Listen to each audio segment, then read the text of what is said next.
नमस्कार। खबरों के बुलेटिन की शुरुआत चोणवीं खबरों के नाल। देश में बीते 24 घंटिया दौरान 3,56,000 तो वध करोना मरीज सेहतयाब होए। हुण तक 1,90,00,000 तो वध लोग करोना तो मुक्त होए।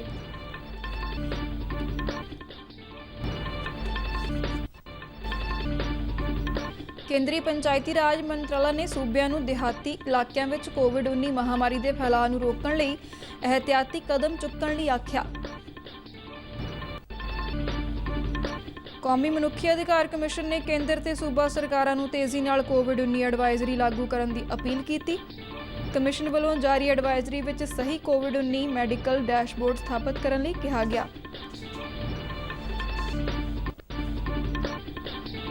केंद्र के आयुष मंत्रालय वालों कोरोना के इलाज में इस्तेमाल होने वाली आयुष 64 नां की दवाई पटियाला स्थित सेंट्रल आयुर्वेदिक रिसर्च इंस्टीट्यूट में भेजी जा रही है। कोरोना के मामलों में लगातार वाधे के मद्देनज़र फाजिलका जिले के जलालाबाद तो विधानकार रमिंदर आमला वालों अत्याधुनिक एंबूलेंस लोगों को समर्पित की गई।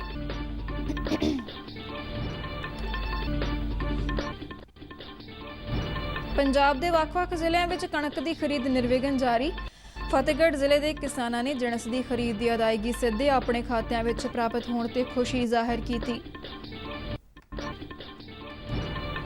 दक्षिण कश्मीर के अनंतनाग जिले में सुरक्षा बलों नाल होए एक मुकाबले में लश्करे तैयबा के 3 अतवादी ढेर। ते हुण खबरां दा विस्तार। कोरोना महामारी की दूजी लहर दरमियान भारत में हुण एक्टिव मामलों में कमी का रुझान वेख्या जा रहा है, जिस कारण कोरोना तो ठीक होने की दर में लगातार सुधार दर्ज किया जा रहा है। पर कई सूबे और केंद्र शासित प्रदेश अजिहे ने जिन्हां विच अजे भी कोरोना मामलों की संख्या काफ़ी ज़्यादा है। सेहत ते परिवार भलाई मंत्रालय ने दस्सिया कि देश में एक्टिव मामलों की संख्या कोरोना की पुष्टि वाले कुल मामलों की तुलना में 11.15% है।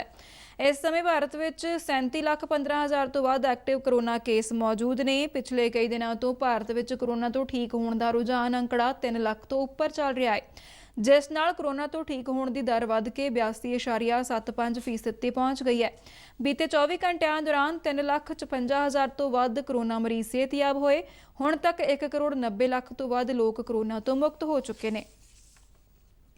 केंद्रीय पंचायती राज मंत्रालय ने सूबिਆਂ ਨੂੰ ਦਿਹਾਤੀ ਇਲਾਕਿਆਂ ਵਿੱਚ कोविड-19 महामारी के फैलाव ਨੂੰ रोकਣ ਲਈ एहतियाती कदम चुੱਕਣ ਲਈ आख्या है।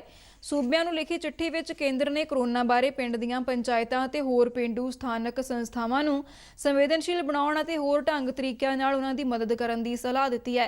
ਪੰਚਾਇਤੀ ਰਾਜ ਮੰਤਰਾਲਾ ਨੇ ਕਿਹਾ ਹੈ ਕਿ ਪੇਂਡੂ ਭਾਈਚਾਰੇ ਨੂੰ ਕੋਰੋਨਾ ਮਹਾਮਾਰੀ ਅਤੇ ਇਸ ਦੀ ਰੋਕਥਾਮ ਬਾਰੇ ਜਾਗਰੂਕ ਕਰਨ ਲਈ ਕੇਂਦਰੀ ਸਿਹਤ ਅਤੇ ਪਰਿਵਾਰ ਭਲਾਈ ਮੰਤਰਾਲਾ ਡਾਕਟਰਾਂ ਅਤੇ ਮੈਡੀਕਲ ਸੰਸਥਾਵਾਂ ਦੇ ਦਿਸ਼ਾ ਨਿਰਦੇਸ਼ਾਂ अनुसार व्यापक तौर पर संचार मुहिम चलाई जाए। इस मुहिम दौरान कई तरह दीयां गलत धारणावां ते भरमां नूं दूर करन नूं विशेष तरजीह दित्ती जाए। इस काम विच स्थानक लोकां विचों ही फ्रंटलाइन वलंटियरां नूं शामिल किया जाए, जिन्हां विच पंचायत नुमाइंदे, अध्यापक, आशा वर्कर आदि शामिल होण। इन्हां फ्रंटलाइन वलंटियरां नूं oximeter, N95 mask, thermal scanner ते सैनिटाइजर उपलब्ध करवाए जाण। पिंड दे लोकां नूं टैसटिंग की सहूलत, वैक्सीनेशन सेंटरां, डॉक्टरां, हस्पताल, बिस्तरियां आदि बारे ताज़ा सूचना मुहैया कराउण लई सूबा सरकारां नूं पंचायत दफ्तरां, स्कूलां ते सांझे सर्विस सेंटरां विच उपलब्ध IT मूल ढांचे का इस्तेमाल करन दी सलाह दित्ती गई है।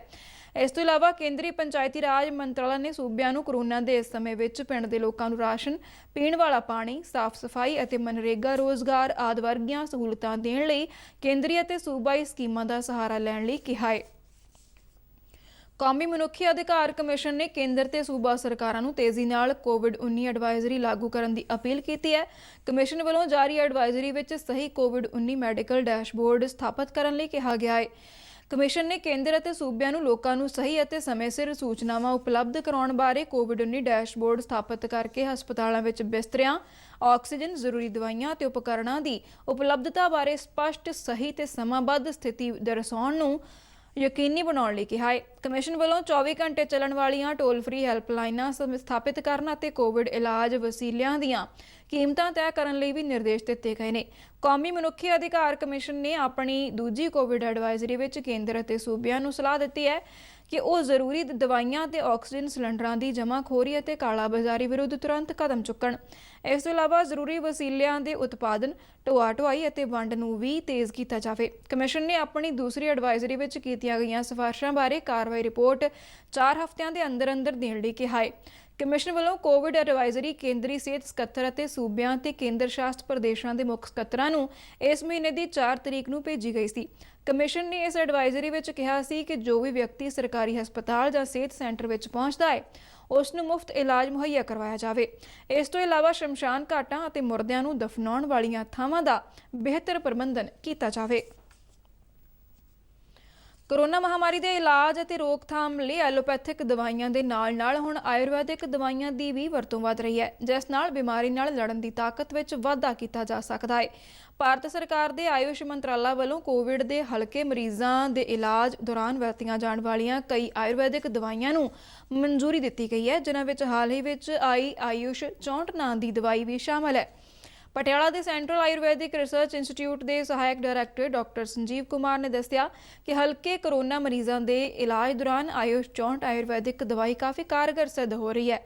ਉਹਨਾਂ ਦੱਸਿਆ ਕਿ ਪਟਿਆਲਾ ਰਿਸਰਚ ਸੈਂਟਰ ਵਿੱਚ ਆਯੁਸ਼ 64 ਦੀਆਂ 12 ਲੱਖ ਗੋਲੀਆਂ ਭਾਰਤ ਸਰਕਾਰ ਵੱਲੋਂ ਭੇਜੀਆਂ ਜਾ ਰਹੀਆਂ ਨੇ, ਜਿਨ੍ਹਾਂ ਨੂੰ ਸੇਵਾ ਭਾਰਤੀ ਨਾਂ ਦੀ ਸੰਸਥਾ ਵੱਲੋਂ ਪੰਜਾਬ ਦੇ ਵੱਖ-ਵੱਖ ਜ਼ਿਲ੍ਹਿਆਂ ਵਿੱਚ ਭੇਜਿਆ ਜਾਣਾ ਹੈ। ਉਹਨਾਂ ਦੱਸਿਆ ਕਿ central Ayurvedic research institute Patiala ਵਿੱਚ ਆ ਕੇ ਮਾਈਲਡ ਕੋਵਿਡ ਮਰੀਜ਼ਾਂ ਦੇ ਨਾਂ ਤੇ ਕੋਈ ਵੀ ਪਰਿਵਾਰਕ ਮੈਂਬਰ ਮਰੀਜ਼ ਦੀ ਪੋਜ਼ਿਟਿਵ ਰਿਪੋਰਟ ਦਿਖਾ ਕੇ ਦਵਾਈ ਲੈ ਸਕੇਗਾ। ਜਦੋਂ ਸਟਾਰਟਿੰਗ 'ਚ ਹੋਈ ਸੀਗੀ ਇਹ ਸਾਡੀ ਆਯੁਰਵੈਦਿਕ ਫਾਰਮੂਲੇਸ਼ਨ ਹੈਗੀ ਹੈ, ਇੱਕ ਆਯੂਸ਼ 64 ਇਹਦਾ ਨਾਮ ਹੈ, ਜਿਹੜੀ ਕਿ ਵੀ central council for research in Ayurvedic sciences ministry of AYUSH Bharat ਸਰਕਾਰ ਨੇ ਬਣਾਈ ਸੀਗੀ। ਤੇ ਉਹਦੇ ਬਾਅਦ ਜਦੋਂ ਕੋਰੋਨਾ ਸਟਾਰਟ ਹੋਇਆ ਸੀਗਾ ਤੇ ਇਹਦੇ ਰੋਬਸਟ ਕਲੀਨਿਕਲ ਟ੍ਰਾਇਲਸ ਹੋਏ ਸੀਗੀਆਂ ਤੇ it was found very effective to the patient of COVID-19 of those were mild to moderate cases or asymptomatic patients। तो इस करके हुण जिहड़ा आयुष मंत्रालय भारत सरकार ने ये सोचा कि भी जदों ये इफेक्टिव भी है तो क्यों ना COVID-19 के जिहड़े पेशेंट्स ने उन्होंने डिस्ट्रीब्यूट की जाए। तो भारत सरकार ने एक डिसीजन लिता जिहड़ा सेवा भारती संस्था है उहदे नाल करके कि भी वो पूरे इंडिया 'च भारत वर्ष 'च ये दवाइयां वंडणगे। जिवें मैं पंजाब की गल करांगा तो इत्थे जिहड़े सेवा भारती संस्था के रिप्रजेंटेटिव ने उन्होंने असी दवाइयां उपलब्ध करावांगे। वो डोर टू डोर जाके जिथे भी जो पेशेंट। सेवा भारती ਦੇ ਪਟਿਆਲਾ, ਸੰਗਰੂਰ ਤੇ ਬਰਨਾਲਾ ਦੇ ਇੰਚਾਰਜ ਪ੍ਰਦੀਪ ਮੋਂਗਾ ਨੇ ਕਿਹਾ ਕਿ ਉਹਨਾਂ ਨੂੰ 4000 ਗੋਲੀਆਂ ਸੈਂਟਰਲ ਆਯੁਰਵੈਦਿਕ ਇੰਸਟੀਚਿਊਟ ਰਿਸਰਚ ਵੱਲੋਂ ਪਹਿਲੇ ਅਲਾਟ ਵਿੱਚ ਮਿਲੀਆਂ ਨੇ, ਜਿਸ ਵਿੱਚੋਂ 1000 ਗੋਲੀਆਂ ਰਾਜਪੁਰਾ ਤੇ 1000 ਗੋਲੀਆਂ ਚੰਡੀਗੜ੍ਹ ਰਵਾਨਾ ਕਰ ਦਿੱਤੀਆਂ ਗਈਆਂ ਨੇ। ਉਹਨਾਂ ਕਿਹਾ ਕਿ 12 ਲੱਖ ਆਯੁਸ਼ 64 ਗੋਲੀਆਂ ਪੰਜਾਬ ਵਿੱਚ ਸੇਵਾ ਭਾਰਤੀ ਵੱਲੋਂ ਸਾਰੇ ਜ਼ਿਲ੍ਹਿਆਂ ਵਿੱਚ ਵੰਡੀਆਂ ਜਾਣਗੀਆਂ। ਜੇਕਰ ਹੋਰ ਦੀ ਜ਼ਰੂਰਤ ਪਈ ਤਾਂ ਆਯੁਸ਼ ਮੰਤਰਾਲਾ ਤੋਂ ਮੰਗਵਾਈਆਂ ਜਾਣਗੀਆਂ। एक्चुअल रिक्वायरमेंट हजे वर्कआउट होगी क्योंकि ये सिर्फ होम क्वारंटाइन केसेस ਨੂੰ ਅਸੀਂ ਦੇਣੀ ਹੈ ਤੇ ਹਜੇ ਅਸੀਂ ਵੱਖ-ਵੱਖ ਜਿੰਨੀਆਂ ਵੀ ਡਿਸਟ੍ਰਿਕਟ ਅਥਾਰਟੀਜ਼ ਨੇ ਉਹਨਾਂ ਨਾਲ ਮਿਲ ਕੇ ਉਹਨਾਂ ਕੋਲੋਂ ਹੋਮ ਕੁਆਰੰਟਾਈਨ ਕੇਸਿਸ ਦੀ ਡਿਟੇਲ ਲਿਸਟ ਲੈ ਕੇ ਤੇ ਇਹ ਜਾਣਨ ਦੀ ਕੋਸ਼ਿਸ਼ ਕਰਾਂਗੇ ਕਿ ਕਿੱਥੇ ਕਿੰਨੇ ਹੈਗੇ ਨੇ ਤਾਂ ਕਿ ਸਾਡੀਆਂ ਟੀਮਸ ਜਿਹੜੀਆਂ ਸੇਵਾ ਭਾਰਤੀ ਦੀਆਂ ਉਹਨਾਂ ਨੂੰ ਵਿਜ਼ਿਟ ਕਰ ਸਕਣ ਤੇ ਉਹਨਾਂ ਕੋਲ ਜਾ ਕੇ ਇਹ ਦਵਾਈ ਜਿਹੜੀ ਹੈ ਆਯੁਸ਼ 64 ਉਹਨਾਂ ਨੂੰ ਮੁਹੱਈਆ ਕਰਾ ਸਕਣ। ਪੰਜਾਬ ਦੇ ਵੱਖ-ਵੱਖ ਜ਼ਿਲ੍ਹਿਆਂ ਵਿੱਚ ਕੋਰੋਨਾ ਮਾਮਲਿਆਂ ਵਿੱਚ ਵਾਧਾ ਜਾਰੀ ਹੈ ਤੇ ਪ੍ਰਸ਼ਾਸਨ ਵੱਲੋਂ ਕੋਰੋਨਾ ਦੀ ਰੋਕਥਾਮ ਅਤੇ ਸਿਹਤ ਸਹੂਲਤਾਂ ਵਿੱਚ ਵਾਧੇ ਅਤੇ ਬਿਹਤਰੀ ਦੀਆਂ ਕੋਸ਼ਿਸ਼ਾਂ ਜਾਰੀ ਨੇ। ਪ੍ਰਸ਼ਾਸਨ ਦੇ ਨਾਲ-ਨਾਲ ਵਿਧਾਨਕਾਰ ਵੀ ਆਪਣੇ ਇਲਾਕਿਆਂ ਵਿੱਚ ਕੋਰੋਨਾ ਦੇ ਟਾਕਰੇ ਦੀਆਂ ਭਰਪੂਰ ਕੋਸ਼ਿਸ਼ਾਂ ਕਰ ਰਹੇ ਨੇ। ਫਾਜ਼ਿਲਕਾ ਜ਼ਿਲ੍ਹੇ ਦੇ ਜਲਾਲਾਬਾਦ ਤੋਂ ਵਿਧਾਨਕਾਰ ਰਮਿੰਦਰ ਆਮਲਾ ਵੱਲੋਂ ਆਪਣੇ ਨਿੱਜੀ ਫੰਡ ਵਿੱਚੋਂ ਸਾਰੀਆਂ ਸਿਹਤ ਸਹੂਲਤਾਂ ਅਤੇ ਅਮਲੇ ਨਾਲ ਲੈਸ ਇੱਕ ਐਂਬੂਲੈਂਸ ਨੂੰ ਲੋਕਾਂ ਨੂੰ ਸਮਰਪਿਤ ਕੀਤਾ ਗਿਆ, ਜਿਸ ਨੂੰ ਉਹਨਾਂ ਮੋਬਾਈਲ ICU ਦਾ ਨਾਂ ਦਿੱਤਾ। ਇਸ ਐਂਬੂਲੈਂਸ ਰਾਹੀਂ ਮਰੀਜ਼ ਨੂੰ ਇੱਕ ਥਾਂ ਤੋਂ ਦੂਸਰੀ ਥਾਂ ਲਿਜਾਣ ਵਿੱਚ ਹੀ ਸਹੂਲਤ ਨਹੀਂ ਮਿਲੇਗੀ, ਸਗੋਂ ਇਸ ਵਿੱਚ ਵੈਂਟੀਲੇਟਰ, ਆਕਸੀਜਨ ਅਤੇ ਹੋਰ ਕਈ ਸਹੂਲਤਾਂ ਦਿੱਤੀਆਂ ਗਈਆਂ ਨੇ। ਇਸ ਐਂਬੂਲੈਂਸ ਵਿੱਚ ਡਾਕਟਰਾਂ ਦੀ ਵਿਸ਼ੇਸ਼ ਟੀਮ ਤਾਇਨਾਤ ਰਹੇਗੀ। ਇਸ ਐਂਬੂਲੈਂਸ ਰੋਜ਼ਾਨਾ ਇਲਾਕੇ ਦੇ ਪਿੰਡਾਂ ਵਿੱਚ ਜਾਏਗੀ ਤੇ ਲੋਕਾਂ ਨੂੰ ਸਿਹਤ ਸਹੂਲਤਾਂ ਮੁਹੱਈਆ ਕਰਵਾਏਗੀ।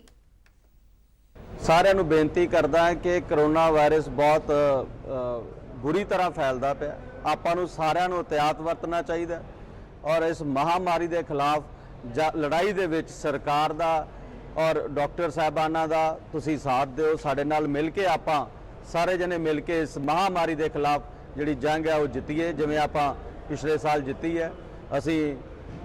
ਜਿਵੇਂ ਅਸੀਂ ਪਿਛਲੀ ਵਾਰ ਵੈਂਟੀਲੇਟਰਸ ਤੇ ਕਿੱਟਾਂ ਤੇ ਹਰੇਕ ਚੀਜ਼ ਅਸੀਂ ਕੋਸ਼ਿਸ਼ ਕੀਤੀ ਹੈ ਲੋਕਾਂ ਤੱਕ ਪਹੁੰਚਾਉਣ ਦੀ। ਹੁਣ ਪਿੰਡਾਂ ਦੇ ਵਿੱਚ ਸਾਡੇ ਬਾਰਡਰ ਦੇ ਉੱਤੇ ਬਹੁਤ ਵੱਡੀ ਸਮੱਸਿਆ, ਲੋਕ ਹਸਪੀਟਲਾਂ ਦੇ ਵਿੱਚ ਆਉਣ ਤੋਂ ਡਰ ਰਹੇ ਆ।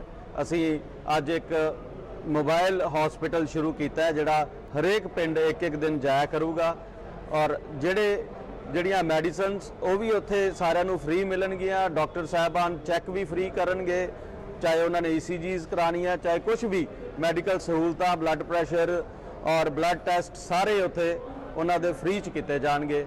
ਔਰ ਮੈਂ ਕਹਿੰਦਾ ਕਿ ਤੁਸੀਂ ਸਾਰੇ ਡਾਕਟਰ ਸਾਹਿਬਾਨਾਂ ਦਾ ਸਾਥ ਦਿਓ ਔਰ ਇਸ ਲੜਾਈ ਨੂੰ ਆਪਾਂ ਜਿੱਤੀਏ।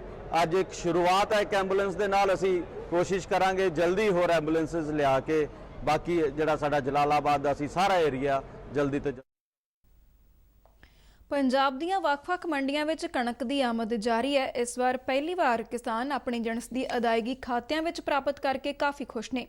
ਕਿਸਾਨਾਂ ਨੂੰ ਆਪਣੀ ਫਸਲ ਵੇਚਣ ਮਗਰੋਂ 1-2 ਦਿਨਾਂ ਦੇ ਅੰਦਰ ਹੀ ਸਿੱਧਾ ਲਾਭ ਤਬਾਦਲਾ ਪ੍ਰਣਾਲੀ ਰਾਹੀਂ ਅਦਾਇਗੀ ਪ੍ਰਾਪਤ ਹੋ ਜਾਂਦੀ ਹੈ। ਪ੍ਰਸਾਰ ਭਾਰਤੀ ਦੇ ਫਤਿਹਗੜ੍ਹ ਸਥਿਤ ਨੁਮਾਇੰਦੇ ਨੇ ਵੱਖ-ਵੱਖ ਮੰਡੀਆਂ ਦਾ ਦੌਰਾ ਕਰਕੇ ਕਣਕ ਦੀ ਖਰੀਦ ਤੇ ਕਿਸਾਨਾਂ ਤੋਂ ਅਦਾਇਗੀਆਂ ਦਾ ਜਾਇਜ਼ਾ ਲਿਆ, ਜਿਸ ਦੌਰਾਨ ਕਿਸਾਨਾਂ ਨੇ ਸਮੇਂ ਸਿਰ ਅਦਾਇਗੀਆਂ ਆਪਣੇ ਖਾਤਿਆਂ ਵਿੱਚ ਪ੍ਰਾਪਤ ਕਰਨ ਤੇ ਤਸੱਲੀ ਪ੍ਰਗਟ ਕੀਤੀ। ਜ਼ਿਲ੍ਹੇ ਦੇ ਪਿੰਡ ਮਹਿਮੂਦਪੁਰ ਸੋਢੀਆਂ ਦੇ ਕਿਸਾਨ ਸਤਿੰਦਰਪਾਲ ਸਿੰਘ, ਪਿੰਡ ਸਾਨੀਪੁਰ ਦੇ ਹਾਕਮ ਸਿੰਘ, ਪਿੰਡ ਅਤੇਵਾਲੀ ਦੇ ਸੰਦੀਪ ਸਿੰਘ, ਸਰਹਿੰਦ ਦੇ ਹੁਸ਼ਿਆਰ ਸਿੰਘ, ਪਿੰਡ ਮਲਕਪੁਰ ਦੇ ਜਤਿੰਦਰ ਸਿੰਘ ਅਤੇ ਸ਼ਹਿਜ਼ਾਦਪੁਰ ਦੇ ਕਿਸਾਨ ਪਲਵਿੰਦਰ ਸਿੰਘ ਨੇ ਦੱਸਿਆ ਕਿ ਉਹਨਾਂ ਨੂੰ ਮੰਡੀਆਂ ਵਿੱਚ ਕੋਈ ਦਿੱਕਤ ਪੇਸ਼ ਨਹੀਂ ਆਈ। ਮੈਂ ਜਸਤਿੰਦਰਪਾਲ ਸਿੰਘ, ਪਿੰਡ ਮਹਿਮੂਦਪੁਰ ਸੋਢੀਆਂ, ਜ਼ਿਲ੍ਹਾ ਫਤਿਹਗੜ੍ਹ ਸਾਹਿਬ।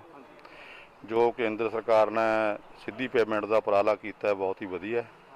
ਸਾਡੀ ਜਿੰਨੀ ਫਸਲ ਵਿਕੀ ਹੈ ਸਾਰੀ ਪੇਮੈਂਟ ਦੂਜੇ ਚੌਥੇ ਦਿਨ ਸਾਡੇ ਅਕਾਊਂਟ ਦੇ ਵਿੱਚ ਆ ਗਈ ਹੈ ਤੇ ਅਸੀਂ ਬਹੁਤ ਖੁਸ਼ ਹਾਂ ਇਸ ਗੱਲ ਤੋਂ। ਤੇ ਸਰਕਾਰ ਵੱਲੋਂ ਕਣਕ ਦੀ ਖਰੀਦ ਨਿਰਵਿਘਨ ਵਧੀਆ ਰਹੀ ਹੈ ਤੇ ਬਹੁਤ ਜ਼ਿਮੀਂਦਾਰ ਆਪਣਾ ਟਾਈਮ ਨਾਲ ਵਿਹਲਾ ਹੋ ਕੇ ਘਰ ਜਾਂਦਾ ਰਿਹਾ।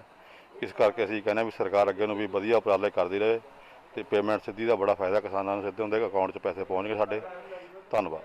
ਹਾਕਮ ਸਿੰਘ, ਪਿੰਡ ਸਾਨੀਪੁਰ ਦਾ ਰਹਿਣ ਵਾਲਾ। ਜੋ ਵੀ ਇਸ ਵਾਰ ਫਸਲ ਦੀ ਅਦਾਇਗੀ ਆਈ ਹੈ ਸੈਂਟਰ ਸਰਕਾਰ ਵੱਲੋਂ, ਬਹੁਤ ਵਧੀਆ ਉਪਰਾਲਾ ਕੀਤਾ ਗਿਆ ਤੇ ਸਹੀ ਟਾਈਮ ਤੇ ਸਾਰੀ ਪੇਮੈਂਟ ਦੀ ਅਦਾਇਗੀ ਸਹੀ ਸਮੇਂ ਸਿਰ ਮਿਲ ਗਈ ਹੈ। ਕੌਮੀ ਤਕਨਾਲੋਜੀ ਦਿਵਸ ਮੌਕੇ ਪੁਸ਼ਪਾ ਗੁਜਰਾਲ ਸਾਇੰਸ ਸਿਟੀ ਵਿੱਚ ਅੱਜ ਕਾਢਾਂ ਤੇ ਨਵਾਚਾਰ ਵਿਸ਼ੇ ਤੇ ਇੱਕ ਵੈਬੀਨਾਰ ਕਰਵਾਇਆ ਗਿਆ, ਜਿਸ ਵਿੱਚ ਪੰਜਾਬ ਭਰ ਦੇ ਵੱਖ-ਵੱਖ ਇੰਜੀਨੀਅਰਿੰਗ ਕਾਲਜਾਂ ਦੇ ਕੋਈ 150 ਵਿਦਿਆਰਥੀਆਂ ਨੇ ਵਰਚੁਅਲ ਸ਼ਿਰਕਤ ਕੀਤੀ। ਵੈਬੀਨਾਰ ਦੌਰਾਨ IIT ਦਿੱਲੀ ਦੇ ਕੱਪੜਾ ਤਕਨਾਲੋਜੀ ਵਿਭਾਗ ਦੇ ਪ੍ਰੋਫੈਸਰ ਡਾਕਟਰ ਕੌਸ਼ਲ ਸੇਨ ਮੁੱਖ ਬੁਲਾਰੇ ਸਨ। ਆਪਣੇ ਸੰਬੋਧਨ ਵਿੱਚ ਉਹਨਾਂ ਕਿਹਾ ਕਿ ਸਾਇੰਸ, ਤਕਨਾਲੋਜੀ ਅਤੇ ਨਵਾਚਾਰ ਕੌਮੀ ਅਰਥਚਾਰੇ ਦੇ ਵਿਕਾਸ ਵਿੱਚ ਮਹੱਤਵਪੂਰਨ ਭੂਮਿਕਾ ਅਦਾ ਕਰਦੇ ਨੇ। ਉਹਨਾਂ ਕਿਹਾ ਕਿ ਕਾਢਾਂ ਹਰ ਰੋਜ਼ ਨਹੀਂ ਵਾਪਰਦੀਆਂ, ਪਰ ਨਵਾਚਾਰ ਹਰ ਰੋਜ਼ ਹੁੰਦਾ ਹੈ। ਪ੍ਰੋਫੈਸਰ ਸੇਨ ਨੇ ਕਿਹਾ ਕਿ ਨਵਾਚਾਰ ਕਿਸੇ ਸਮੱਸਿਆ ਦੇ ਹੱਲ ਲਈ ਇੱਕ ਨਵੀਂ ਪਹੁੰਚ ਹੋ ਸਕਦੀ ਹੈ। ਉਹਨਾਂ ਇਹ ਵੀ ਕਿਹਾ ਕਿ ਧਾਗਾ ਜਾਂ ਫਾਈਬਰ ਕੱਪੜੇ ਲਈ ਬਹੁਤ ਹੀ ਲਾਹੇਵੰਦ ਮਟੀਰੀਅਲ ਹੈ, ਜਿਸ ਤੋਂ ਬਹੁਤ ਆਕਰਸ਼ਕ ਅਤੇ ਵਰਤਣਯੋਗ ਵਸਤਾਂ ਤਿਆਰ ਕੀਤੀਆਂ ਜਾਂਦੀਆਂ ਨੇ।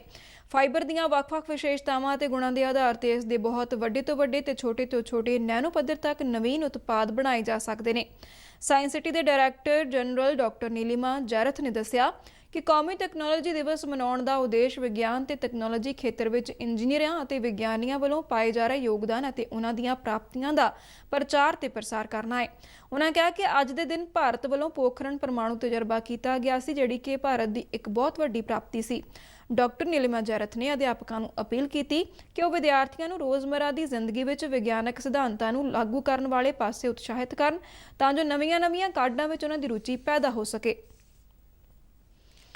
ਦੱਖਣ ਕਸ਼ਮੀਰ ਦੇ ਅਨੰਤਨਾਗ ਜ਼ਿਲ੍ਹੇ ਵਿੱਚ ਸੁਰੱਖਿਆ ਬਲਾਂ ਨਾਲ ਹੋਏ ਇੱਕ ਮੁਕਾਬਲੇ ਵਿੱਚ ਲਸ਼ਕਰ-ਏ-ਤੈਯਬਾ ਦੇ 3 ਅੱਤਵਾਦੀ ਮਾਰੇ ਗਏ। ਇੱਕ ਪੁਲਿਸ ਬੁਲਾਰੇ ਨੇ ਸ਼੍ਰੀਨਗਰ ਵਿੱਚ ਦੱਸਿਆ ਕਿ ਕੋਕਰਨਾਗ ਦੇ ਬਾਇਲੂ ਖੇਤਰ ਵਿੱਚ ਸ਼ੇਖਪੁਰਾ ਪਿੰਡ ਵਿੱਚ ਸੁਰੱਖਿਆ ਬਲਾਂ ਨੂੰ ਅੱਤਵਾਦੀਆਂ ਦੀ ਮੌਜੂਦਗੀ ਬਾਰੇ ਖੁਫੀਆ ਸੂਚਨਾ ਪ੍ਰਾਪਤ ਹੋਈ, ਜਿਸ ਮਗਰੋਂ ਤਲਾਸ਼ੀ ਅਭਿਆਨ ਵਿੱਢਿਆ ਗਿਆ। ਤਲਾਸ਼ੀ ਦੌਰਾਨ ਅੱਤਵਾਦੀਆਂ ਦੀ ਲੁਕਣ ਵਾਲੀ ਥਾਂ ਦਾ ਪਤਾ ਲਗਾ ਲਿਆ ਗਿਆ, ਜਿਸ ਮਗਰੋਂ ਸੁਰੱਖਿਆ ਬਲਾਂ ਨੇ ਉਹਨਾਂ ਨੂੰ ਆਤਮ ਸਮਰਪਣ ਕਰਨ ਦਾ ਮੌਕਾ ਦਿੱਤਾ, ਪਰ ਅੱਤਵਾਦੀਆਂ ਨੇ ਸੁਰੱਖਿਆ ਬਲਾਂ ਦੀ ਟੀਮ ਤੇ ਅੰਨ੍ਹੇਵਾਹ ਫਾਇਰਿੰਗ ਕਰਨੀ ਸ਼ੁਰੂ ਕਰ ਦਿੱਤੀ। ਜਵਾਬੀ ਫਾਇਰਿੰਗ ਮਗਰੋਂ ਮੁਕਾਬਲਾ ਸ਼ੁਰੂ ਹੋ ਗਿਆ। ਮੁਕਾਬਲੇ ਤੋਂ ਪਹਿਲਾਂ ਸੁਰੱਖਿਆ ਬਲਾਂ ਨੇ ਗੋਲੀਬਾਰੀ ਵਾਲੇ ਇਲਾਕੇ ਦੇ ਘੇਰੇ ਵਿੱਚੋਂ ਨਾਗਰਿਕਾਂ ਨੂੰ ਸੁਰੱਖਿਅਤ ਕੱਢਣ ਲਈ ਆਪਰੇਸ਼ਨ ਨੂੰ ਕੁਝ ਸਮੇਂ ਲਈ ਰੋਕਿਆ।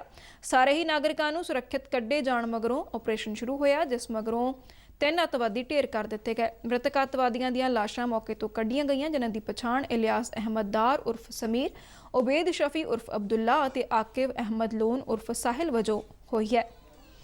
ਇਸ ਦੇ ਨਾਲ ਹੀ ਖਬਰਾਂ ਦਾ ਬੁਲਟਨ ਖਤਮ ਹੁੰਦਾ ਹੈ। ਆਗਿਆ ਦਿਓ। ਧੰਨਵਾਦ।